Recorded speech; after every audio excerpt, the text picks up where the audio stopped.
umaga po sa bawat isa. Purihin ng Panginoon. Tayo po magpapasimula ng ating morning devotion. Bago ang lahat, tayo po ay umawit sa Panginoon.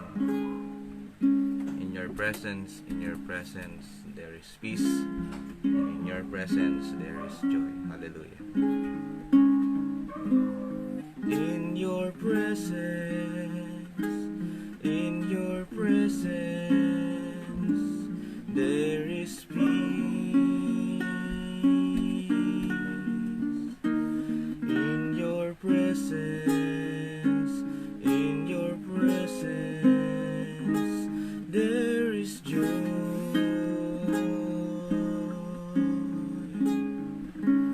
I will linger, I will stay in your presence day by day, till your likeness may be seen in me.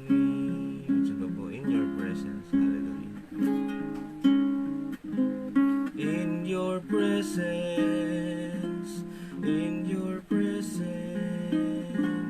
there is peace. In your presence, there is joy.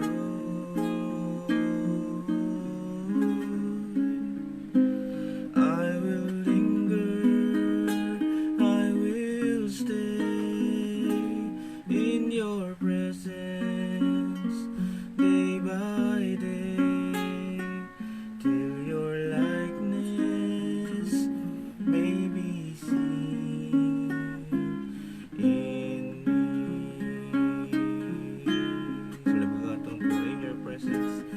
In your presence, in your presence, there is peace.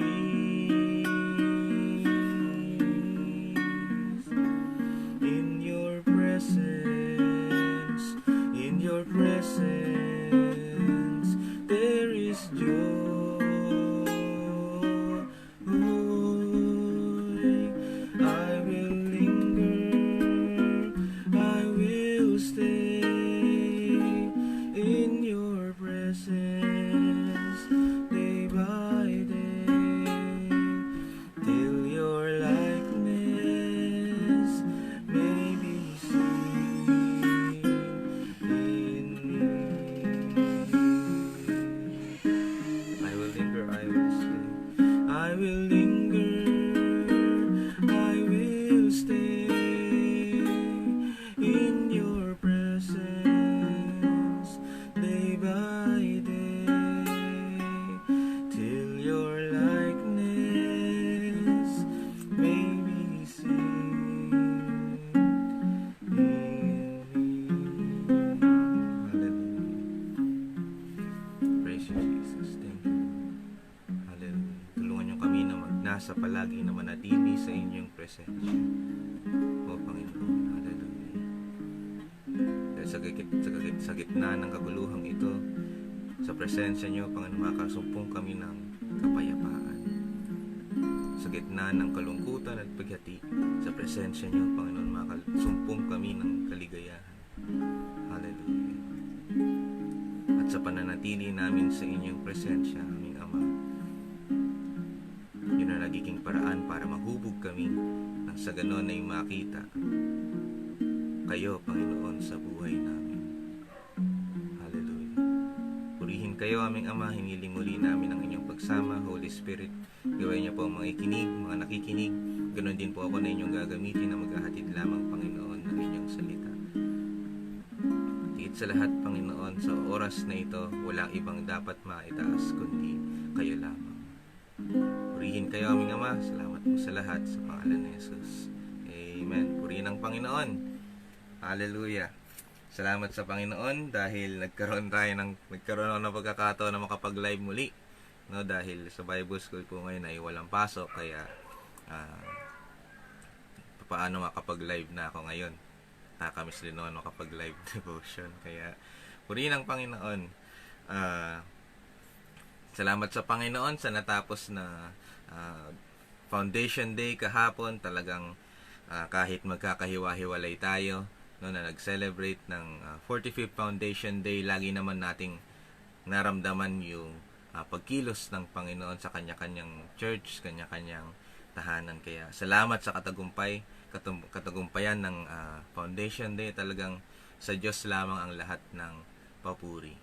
No, sa Diyos lamang ang lahat ng papuri. Puri ng Panginoon. Ngayon, babalik po tayo sa ating pinag-aaralan. No, the fruit of the Spirit. Yung mga nakaraan, may natalakay na tayo. Sinimulan natin ito sa self-control. Sumunod ay gentleness. Sumunod ay faithfulness. Ngayon naman, dito tayo sa goodness. Hayaan po nyo pong basahin ko po ulit siya. Galatians chapter 5 verse 22 to 23 sa English version. Sabi dito, "But the fruit of the Spirit is love, joy, peace, patience, kindness, goodness, faithfulness, gentleness, and self-control. Against such things, there is no law." Sa tutukoy po tayo pupunta po tayo sa goodness, purihin ng Panginoon. Hallelujah. Ang goodness po sa original Greek text ay agatosune, no? Agatosunai, no? Na ang ibig sabihin ay uprightness of heart and life. So, ang ibig sabihin ng goodness sa original Greek text ay uprightness of heart and life, no? Pagiging maayos, no, ng puso at pamumuhay. Ang goodness naman sa English ay ang ibig sabihin po ng goodness sa English ay the quality of being morally good or virtues. So, pagiging mabuti talaga ang salitang goodness. So, spiritual, yung fruit of the Spirit na goodness ay nagbibigay ng kakayanan sa isang makasalanang tao na maging mabuti at makagawa ng mabuti. But tignan po natin pag-aralan po natin yung salitang goodness. So, goodness sa ating kaalaman ay isang katangian, isang nature ng Panginoong Diyos, ng Diyos Ama. No? God is good in every way. No? Ang goodness ay essential nature ng Ama. So, makita natin sa Psalmo chapter 107. Psalms chapter 107. May pagbukas po kayo sa akin. Psalms chapter 107.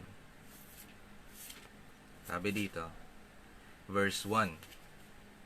"Magpasalamat kayo sa Panginoon dahil siya'y mabuti, ang pag-ibig niya'y magpakailanman." Sa English, "Oh, give thanks to the Lord, for He is good." No?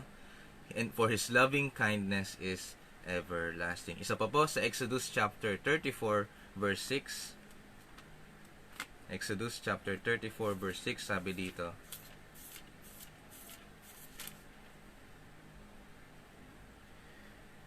dumaan ang Panginoon sa harap ni Moises, sinabi, "Ako ang Panginoon, ang mahabagin at matulunging Diyos, mapagmahal at matapat, at hindi ako madaling magalit." Sa English po, The Lord God, merciful and gracious, long-suffering and abounding in goodness and truth. So makita natin dito na ang Panginoong Diyos ay talagang mabuti, no? Full of goodness, no? Abounding in goodness pa nga yung na-translate sa English. Abounding in goodness. Talagang nag-uumapaw sa kabutihan, no? At alam natin ang Panginoong Diyos dahil mabuti ang Diyos, no? God is good.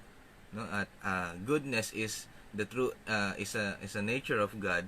Lahat ng mga mabubuting bagay ay nanggagaling sa Diyos, hindi po ba? Lahat ng mabubuting bagay, no, every good thing will come from God. Sa James chapter 1, alam po natin ito. James chapter 1 verse 17. Sabi dito, James chapter 1 verse 17. Lahat ng mabubuti at angkop na kaloob ay nanggagaling sa Diyos na siyang lumikha ng mga bagay sa langit na nagbibigay liwanag, at kahit pabago-bago at paiba-iba ang anyo ng anino ng mga ito, ang Diyos ay hindi nagbabago. So lahat ng mabubuti, No, at angkop na bagay ay manggagaling sa Panginoon, because God is good. Every good thing will come from Him. Dahil likas na mabuti ang Panginoon, lahat ng mabubuting bagay ay manggagaling sa Panginoon. At sabi pa nga din sa bandang dulo, kahit pabago-bago at paiba-iba ang anyo ng anino ng mga ito, ang Diyos ay hindi nagbabago. Ang Diyos ay hindi nagbabago. Nananatili siyang mabuti sa lahat. Nananatili siyang mabuti. At nananatili rin na puro mabubuting bagay ang nanggagaling sa Panginoon. Hallelujah. Sa Biblia nga, pag nababanggit ang salitang goodness, lagi itong nagre-refer sa kabutihan ng Panginoon, kung paano siya nagpro-provide sa kanyang mga anak, no? Paano niya pino-provide yung benefits ng mga lingkod niya, ng mga anak na mga nananampalataya sa Panginoon. Kaya nga sabi doon sa Psalms chapter 23 verse 6 sa English, "Surely goodness and mercy shall follow me all the days of my life, and I will dwell in the house of the Lord forever." Basahin na nga po natin sa Tagalog. Psalms chapter 23.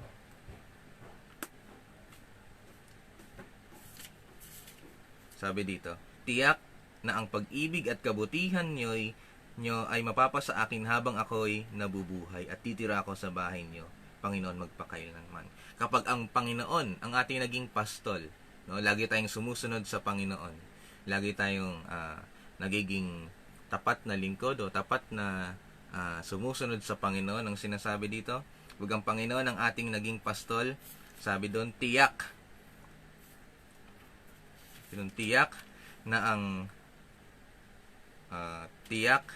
ang pag-ibig at kabutihan nyo ay mapapasa akin habang ako'y nabubuhay. Tiyak na mararamdaman natin yung kabutihan at mararanasan natin yung kabutihan ng Panginoon. No, surely, tiyak na yung goodness at kahabagan ng Panginoon, sabi pa nga sa English, will follow me all the days of my life.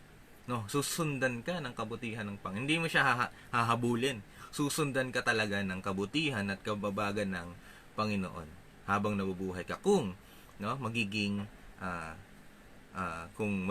tapat din naman tayo sa Panginoon at maglilingkod talaga tayo at susunod tayo sa Panginoon bilang ating pastol. So, makita natin dito na ang Panginoong Diyos ay talagang likas na mabuti. No?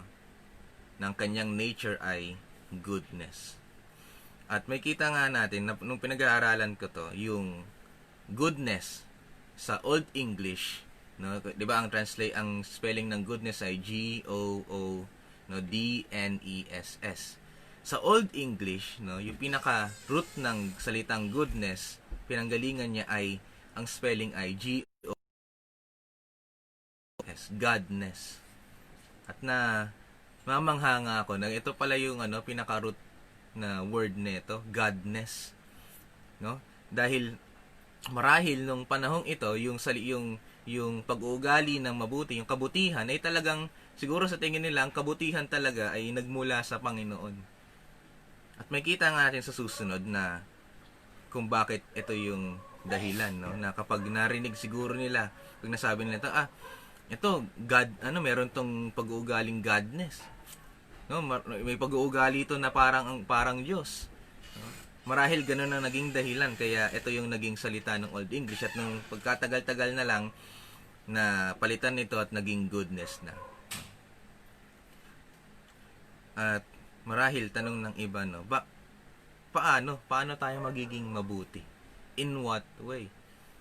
Yung tao naman likas na masama, di ba nga? Na pinanganak tayo rito na mayroon daladalang kasalanan. Paano tayo mamumuhay ng mabuti? In what way tayo makapamuhay ng may goodness? Sa Romans chapter 8, sinasabi dito, Roma chapter 8,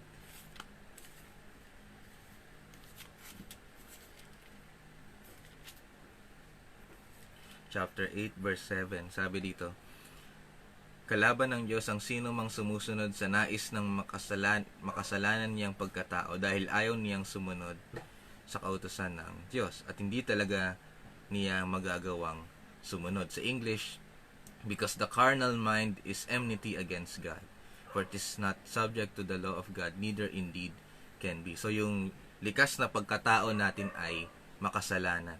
No? At sabi pa nga din sa bandang dulo, no? Dahil ayaw niyang sumunod sa utusan ng Diyos at talagang hindi niya magagawang sumunod. Yung likas na pagkatao yung likas na pag-uugali ng tao ay makasalanan, no? Yung pag-iisip pa nga ay makasalanan, nababanggit sa English, at hindi talaga kayang sumunod sa Diyos. So, in what way, paano tayo makapamuhay ng mabuti? Ang Panginoong Diyos, syempre, ay may gumawa ng paraan para makapamuhay tayo ng mabuti. So, we can live a life of goodness. No? Sa ikatlong 1, sa 3 John, chapter 1, sabi dito,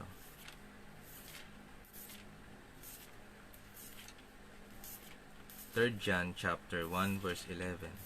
Ikatlong 1 chapter 1 verse 11. Actually, isang chapter lang naman talaga to. Verse 11. 3 John chapter 1 verse 11. Sabi ito, Mahal kong kaibigan, huwag mong gayahin ang masamang ginagawa ng taong iyan. Sa halip, gawin mo ang mabuti. Ang gumagawa ng mabuti ay sa Diyos, at ang gumagawa ng masama ay hindi nakakilala sa Diyos. Sa English, He who does good is of God, but he who does evil has not seen God. No? So, ang sinasabi dito na ang gumagawa ng mabuti ay sa Panginoon, at kung hindi ka gumagawa ng mabuti ay hindi ka sa Panginoon. Gumawa ng paraan ng Panginoon para makagawa tayo ng mabuti. Yun ay yung pagkakaroon ng relasyon sa Kanya. Kung meron tayong relasyon sa Panginoon, sa Diyos, magkakaroon tayo ng kakayanan na gumawa ng mabuti. Ang sinasabi nga dito, sige, kung gumagawa ka ng mabuti, sa Panginoon ka. Pero kung hindi ka gumagawa ng mabuti, hindi mo man lang siguro nakita pa ang Panginoon, nakikilala pa ang Panginoon. Sinasabi rin ni Juan, sa unang Juan, no, yung mga tunay na nasa Panginoon, no, ay namumuhay sa gabay ng banal na Espiritu. Sa unang Juan chapter 4 verse 13. Sabi doon, yung talagang, no, kung sinasabi, gumagawa naman ako ng mabuti, kaya siguro kaya sa Panginoon ako.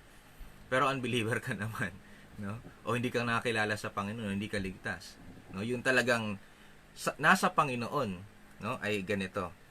Unang 1 chapter 4 verse 13, sabi dito, nalalaman nating tayo ay nasa Diyos at ang Diyos ay sumasa atin dahil ibinigay niya sa atin ang kanyang Espiritu. If we are God's, kailangan nasa sa atin yung Espiritu ng Diyos. So, paano natin makuha yung Holy Spirit? No, syempre, alam natin po yan kapag nagsisi tayo sa ating mga kasalanan, tinanggap natin ang Panginoong Yesus bilang ating tagapagligtas at Diyos, at sa ganung paraan malilinis tayo, no? Magiging anak tayo ng Diyos at matatanggap natin ang kanyang Espiritu. So, if we are truly God's, kailangan nasa sa atin ang banal na Espiritu, no? Namumuhay tayo, no, sa gabay ng banal na Espiritu. At dahil nasa sa atin ang Espiritu ng Diyos, no, na talagang kumikilos sa atin, it produces fruit. Dito napapasok yung sa Galatians chapter 22 to 23. If God's Spirit is at work in us,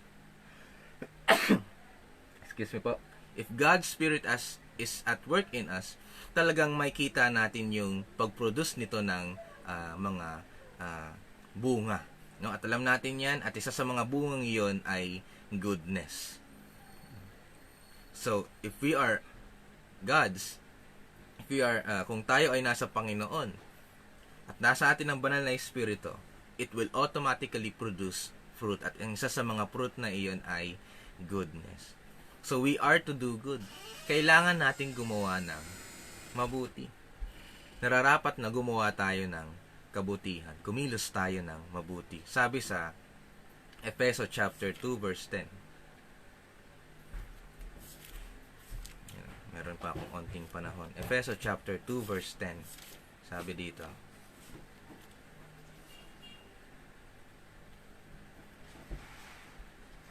Efeso chapter 2 verse 10. Ephesians chapter 2, verse 10. Sabi dito, nilikha tayo ng Diyos at sa pagkikipag-isa natin kay Kristo Jesus, binigyan niya tayo ng bagong buhay para gumawa tayo ng kabutihan na noon pa'y itinalaga na ng Diyos na gawin natin. Inilikha tayo ng Diyos, sabi dito, para gumawa tayo ng kabutihan. We are created to do good. No? Created in Christ Jesus for good works, sabi sa English. So, wag natin sabihin na kahit lalo na yung mga Kristiyano, no? Na, hindi, ganito talaga pag-uugali ko, talaga matapang ko, talagang walang hiya ako. Kahit alam kong Kristiyano ako, pinapatawad na ng Panginoon, kaya hindi ko kaya, pero hindi ko kayang gumawa ng mabuti. No. We are created, no? Binigyan tayo ng bagong buhay. Ang linaw-linaw na sinabi dito Binigyan niya tayo ng bagong buhay para gumawa tayo ng kabutihan na noon pa itinalaga ng Diyos na gawin natin. No? Tayo na nasa Panginoon, we are created to do good. Pakalinaw po niyan. Lahat ng nasa Panginoon, ulitin ko po, are created to do good. Walang exemption. Walang exemption. Sasabihin nyo na kayo ay nasa Panginoon at Kristiyano, we are to do good. No exemption. Every children of God should do good. We are created to do good. Yan, paulit-ulit ko nang sinasabi. We are created to do good. Ngayon, sa paggawa ng mabuti, ito yung mahirap sa paggawa ng mabuti na talaga kinatatakutan din ng lahat. Sa unang Pedro chapter 2 verse 20. Unang Pedro, 1 Peter chapter 2 verse 20. Sabi dito, chapter 2 verse 20. Unang Pedro, 1 Peter chapter 2 verse 20.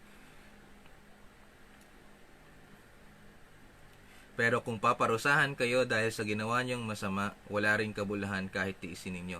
Ngunit kung pinaparusahan kayo kahit mabuti ang ginagawa ninyo at tinitiis ninyo ito, kalulugdan kayo ng Diyos. Yung mga gumagawa ng mabuti ay nakaranas talaga ng sabi dito, pagpaparusa o suffering.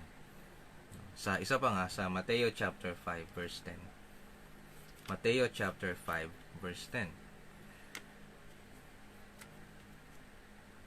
Sabi dito, Matthew chapter 5 verse 10.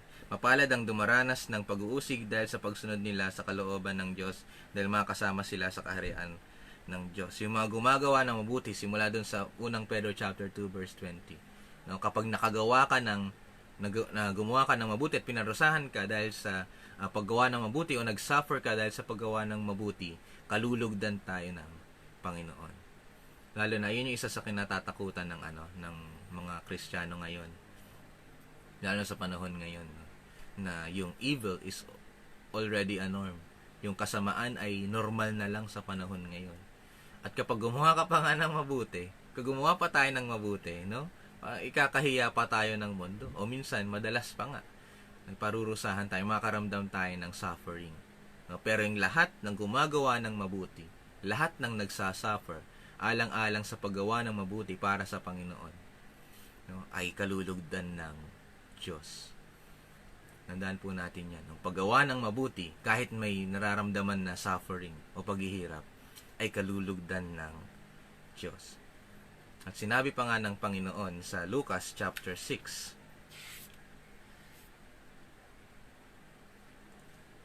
Ito yung dapat nating alalahanin sa paggawa ng mabuti. No? Lucas chapter 6. Chapter 32 verse 30 to 33. Luke chapter 6 verse 32 to 33, sabi dito, kung ang mamahalin lang ninyo ay ang mga nagmamahal sa inyo, anong gantimpala ang matatanggap ninyo mula sa Diyos? Ginagawa rin ng masasamang tao. At kung gagawan lang ninyo ng mabuti ay ang taong mabuti sa inyo, anong gantimpala ang matatanggap ninyo mula sa Diyos? Ginagawa rin yan ng masasamang tao. Ito yung dapat nating alalahanin sa paggawa ng mabuti. Madalas kasi ang tao unconsciously, ang ginagawan lang natin ng mabuti o yung pinapakitaan lang natin ng kabutihan ay yung mga mabubuti sa atin. Kapag hindi ka nagawa ng mabuti, no, ng isang tao, no, hindi mo talaga sadyang papakitaan ng kabutihan. Parang ano lang yan pag ngayon mo lang nakilala, o yung mga strangers, yung mga hindi mo talaga kakilala. Pag may nakita ka bang stranger, agad-agad mo gagawan ng kabutihan? Hindi. No? Madalas hindi. Madalas hindi mo pa nga pinapansin. Pag hindi mo kilala, madalas hindi mo ginagawa ng kabutihan. Pero pag kilala mo, at talagang meron kang relasyon dun sa tao at nagawan ka rin ng mabuti, automatically gagawan mo rin siya ng kabutihan. Pero sinasabi ng Panginoong Jesus dito, no, huwag mo lang gawan ng mabuti yung mga gumagawa ng mabuti sa iyo. No? Dahil wala rin itong silbi, dahil kahit yung mga makasalanan ginagawa rin ito. Ginagawa rin ito ng mga makasalanan. Pure goodness, no, ay yung kahit ginagawan ka ng mali, ng hindi maganda, ginagawan mo pa rin, ginagantihan mo pa rin ng kabutihan. That is pure goodness. Pero yung goodness na pinapakita mo lang dun sa gusto mong pakitaan ng kabutihan sa mababait o yung mga nakagawa ng mabuti sa iyo, that is not pure goodness. That is not true goodness. True goodness, kahit sa masasama, nakagawa ka pa rin ng kabutihan. Kahit inaalipusta ka na, nakakita ka pa rin ng kabutihan. Si Esteban, nung binabato, anong ginawa niya? Pinakiusap niya pa rin sa Panginoon na mapatawad yung lahat ng papatay sa kanya. Yun yung epekto na kapag nasa sa atin ng banal na Espiritu at nag-uumapaw tayo sa bunga ng kabutihan. Sabi pa dito sa Romans chapter 12 verse 9. Malapit na po ako matapos. Romans chapter 12 verse 9. Sabi dito. Roma chapter 12 verse 9. Magmahalan kayo ng tapat, iwasan ninyo ang masama at laging gawin ang mabuti. No? Magmahalan ng tapat, no? Iwasan ninyo ang masama at laging gawin ang mabuti. Laging gawin ang mabuti. Sa English, let love be without hypocrisy, abhor what is evil, cling to what is good. Gumawa lagi ng mabuti. Ngayon, sa paggawa ng mabuti, marahil ay yung iba dyan, yung dumating na sa tagpo na ganito, na napagod na sa paggawa ng mabuti, o nahirapan na sa paggawa ng mabuti, parang wala naman atang nangyayari sa paggawa ko ng mabuti. Ayos naman yung pamumuhay ko, maayos naman ang pakikitungo ko sa kanila. Gumagawa naman ako ng mabuti para sa kapwa ko, but parang wala pa rin itong magbubuting epekto. Parang walang silbi, walang nangyayari. Sa Galatians chapter 6, Galatia chapter 6, dito na po ako magtatapos. Galatians chapter 6 verse 9 to 10. Sabi dito, Galatians chapter 6 verse 9 to 10, sabi dito, kaya huwag tayong magsasawa sa paggawa ng mabuti, dahil sa tamang panahon matatanggap natin ang gantimpala kung hindi tayo susuko. Kaya nga sa tuwing may pagkakataon, gumawa tayo ng kabutihan sa lahat ng tao, lalo na sa mga kapatid natin sa pananampalataya. Sabi doon, huwag tayong magsasawa sa paggawa ng mabuti. Kahit hindi man natin nakita yung epekto, yung resulta ng paggawa natin ng mabuti, yung pagpapakita natin ng kabutihan sa kapwa natin, don't lose heart. Sa English nga, do not lose heart. If we don't lose heart, ano sinasabi dito? Kapag hindi tayo susuko, darating yung tamang panahon na matatanggap natin ang ating gantimpala. Kung hindi tayo susuko. Tandaan po natin yan. Yung mga susuko, hindi yan makatanggap ng gantimpala. But if we don't lose heart, kung hindi tayo susuko, matatanggap natin ang gantimpala sa paggawa ng mabuti. Kaya nga sabi sa verse 10, kaya nga, no, dahil doon, sa bagay na iyon, sa verse 9, sinasabi sa verse 10, kaya nga, sa tuwing may pagkakataon, no, gumawa tayo ng kabutihan sa lahat ng tao. In every situation, in every chances na makagawa tayo ng mabuti, gawin natin. Amen po ba? Hallelujah. Gumawa tayo ng kabutihan sa lahat ng tao. Sinasabi ito sa lahat, hindi lang sa mabubuti. No? Gumawa tayo ng kabutihan sa lahat ng tao, lalo na sa mga kapatid natin sa pananampalataya. No, lalo na sa mga kapwa nating Kristiyano. Sa mga kapatid natin sa pananampalataya. So, sa pamumuhay natin sa bunga ng banal na Espiritu, specifically sa goodness, katulad na nabanggit ko sa una, no, na ang nature ng Panginoon, ng Diyos ay goodness. Kapag namuhay tayo with living in goodness, namuhay tayo ng may kabutihan, makikita ng lahat sa atin ang Panginoon. Makikita sa buhay natin ang Diyos. Kapag namuhay tayo sa kabutihan. At sa lagi nating sinasabi, simula nung nagsimula yung series na ito, nasa sa atin na yung mga bungang ito. It's already in us. We just need to manifest it. Nasa sa atin na. Simula nung naging Kristiyano tayo, nasa sa atin na yung bunga ng banal na Espiritu. Kailangan lang mamuhay tayo doon. We just need to manifest it. Ipakita natin yung bungang iyon. At sa araw na ito, ang bungang tinutukoy natin ay ang goodness. Katulad ng inawit natin kanina, sa pagbabad natin sa presensya ng Panginoon, no? Sa laging pananatili natin sa presensya niya, no? Makikita natin, no?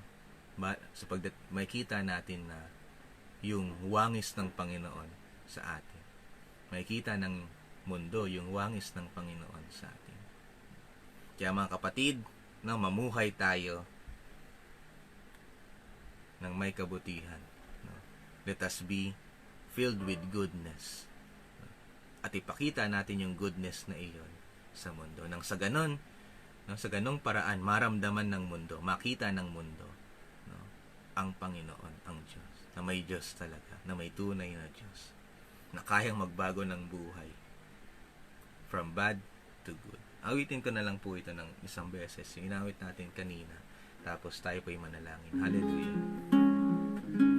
In your presence, there is peace. In your presence, there is joy.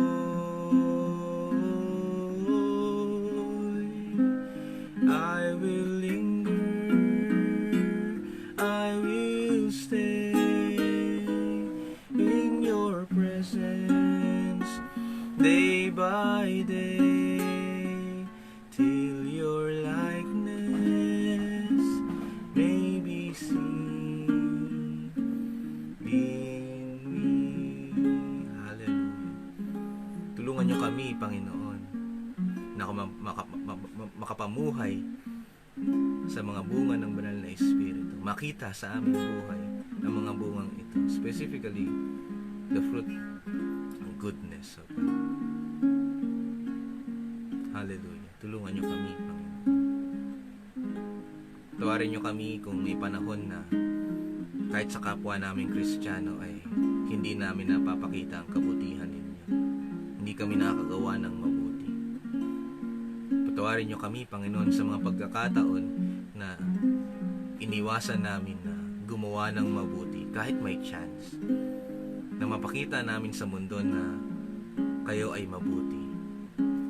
Patawarin niyo kami kung yung chance na iyon tinatalikuran lang namin. And from now on, tulungan niyo kami. Holy Spirit, gabayan niyo kami na maipakita namin, mamuhay kami ng may kabutihan. Hallelujah.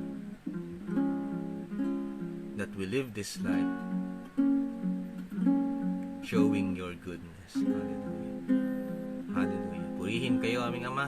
Salamat po sa oras na ito. At nawa, maalala namin ang mensahe ninyo sa oras na ito.